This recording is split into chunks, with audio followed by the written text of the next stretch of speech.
What is up, D2 football fans? It's Leanza Pieroni here, filling in for my girl Nicole. The D2 football regular season has come to an end. Conference champions are crowned and playoff tickets have been punched. But before we get rolling with the postseason action, let's check out some of my favorite highlights from this past Saturday.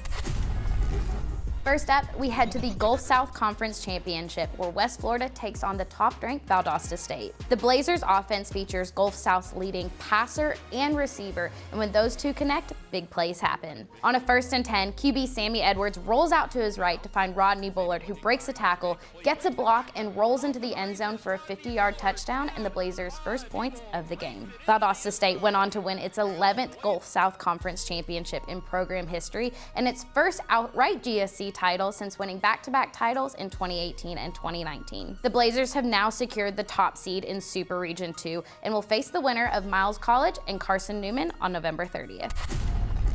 Next up, we head to Chicago, where the Grand Valley State Lakers took on the Roosevelt Lakers for their final regular season GLIAC matchup, and this play is one you just have to see. Roosevelt's QB Carson Butke makes a running pass to his left, gets tipped by Niles King, and GVSU's junior defensive tackle Thomas Jolly snatches the ball out of the air, takes a few steps, hurdles a fallen Butke, and returns the interception for a 45-yard touchdown. The camera guy got a little faked out on this play, but luckily GVSU's media team was on the ground to get you the perfect shot of this crazy score.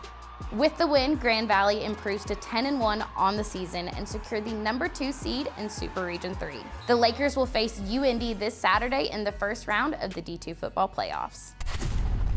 Third up, we've got American International hosting Southern Connecticut State for an NE10 showdown. The Yellow Jackets were down by 19 coming out of the half, but the offense came out swinging to start the third quarter. Quarterback Connor Dietz fakes the handoff to Siddiqui Cone, jukes left, breaks a tackle, and races up the left hash line for an 85-yard rushing touchdown. Southern Connecticut State went on to beat AIC 51-21, but don't worry, Yellow Jackets fans. Dietz is just a freshman, so you'll probably count on more big plays from him in the future. At number 2, we have the Falcons from UT Permian Basin on the road at Sul Ross State to close out Lone Star Conference play. Falcons wide receiver Deion Cook had his best game of the season, scoring on an opening drive of the game with a 75-yard touchdown catch from Isaac Mooring. But that's not even the best play of this game. Cook made not one, but 2 one-handed grabs in a row. The first came on a 36-yard catch to get the ball within the 10-yard line, and the second was a 9-yard touchdown pass from Mooring to the back left corner of the end zone. The Falcons averaged 9 yards per play and finished with 711 total yards on offense, which was good for a new program record. UTPB went on to win 75-7 and has now secured back-to-back winning seasons for the first time in school history. Before we get to our top play of the weekend, I have to take a moment to shout out the Ferris State defense in their phenomenal showing against Davenport to capture the outright GLIAC Championship title and secure the Calder City Classic trophy. The Bulldogs defense held Myron Harris, the leading GLIAC rusher and someone with major next-level potential, to only 55 yards. Linebacker Sefa Sepaia led the defense with 13 total tackles.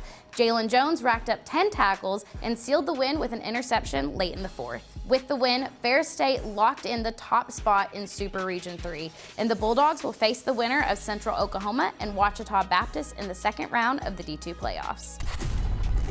And at first on the list for the second week in a row, we have the Lone Star Conference champions, Angelo State. West Texas A&M struck first in the games, but the Rams didn't stay down for long. Quarterback Braden Fuller is the definition of a dual-threat QB, and he broke away on an 80-yard touchdown run in the first to give the Rams the lead. This was Fuller's second 80-yard touchdown run of the season. The first came back in October in the Rams' win over UT Permian Basin. Fuller went on to have a 7-touchdown night, scoring 4 through the air and 3 on the ground. The Rams improved to 9-0 in conference play and punched their ticket to the D2 football playoffs. They'll host Bemidji State in the first round of the tournament this Saturday.